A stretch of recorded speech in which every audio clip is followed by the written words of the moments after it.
دارالفتاء والقضاء ضلع بارہ کے پروگرام مسائل شرعیہ میں آج کا سوال ہے۔ سائل لکھتے ہیں کہ مطلقہ اور بیوہ عورت کی عدت کے درمیان فرق کیوں ہے؟ سائل ہیں عاطف افضل صاحب دوتا باغ بارہبنکی سے۔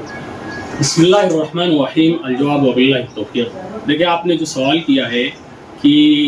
عورت مطلقہ یا بیوہ اس کی عدت کے درمیان فرق کیوں ہے،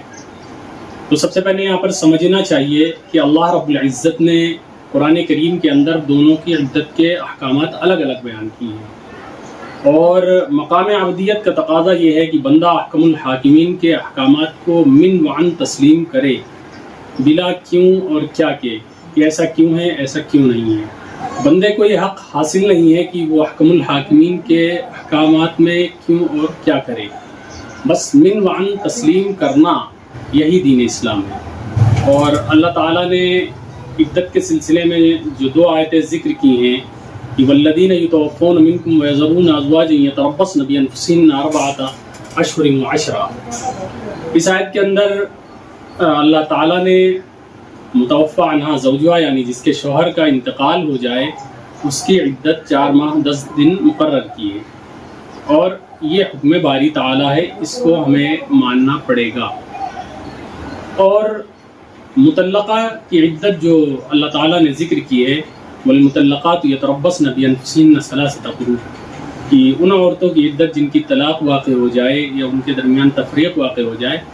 اور اگر وہ حائضہ ہے تو ان کی عدت جو ہے 3 حیض ہے، یعنی 3 ماہواری کا آنا۔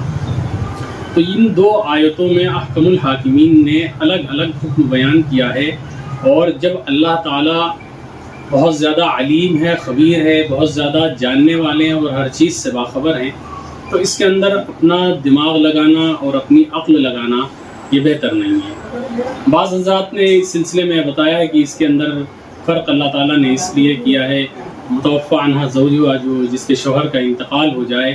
اس پر غم کے اثرات زیادہ ہوتے ہیں اور وہ تھوڑا پریشان حال ہوتی ہے، تو اس کو تھوڑا زیادہ وقت دیا گیا ہے۔ ورنہ ایسے تو پھر بہت ساری ایسی چیزیں ہیں کہ نماز ہے تو نماز میں رکوع کیوں ہے، 2 سجدے کیوں ہیں، 2 رکوع کیوں نہیں ہے، تو ہر چیز میں کیوں اور کیا آ جائے گا۔ بس بندے کو احکام شرعیہ میں یہ سمجھنا چاہیے کہ ہمیں مالک کائنات کے حکم کو تسلیم کرنا ہے، اس کی حکمت زیادہ بہتر اللہ رب العزت جاننے والے ہیں۔ فقط واللہ تعالی عالم بالصواب۔